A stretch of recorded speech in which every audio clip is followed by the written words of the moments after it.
arrived, the gendarmes were waiting.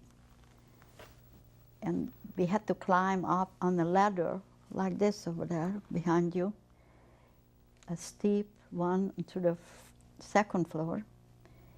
And as we were climbing, if someone was not fast enough, they took their bayonet and pushed in the back. I still can feel it in the middle of my back because it's supposedly I was just climbing fast enough. As soon as we got on the second floor, it was a big, huge hall and third floor. And then we realized with Erzsike that we don't know where our mother, grandmother, and little baby brother is.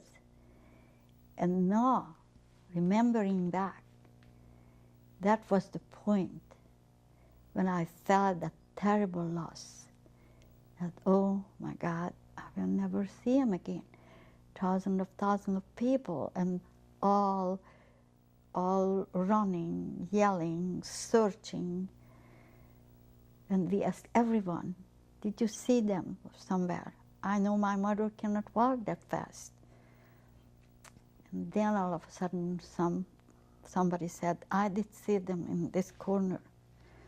We rushed there and we got reunited. I still can feel the joy in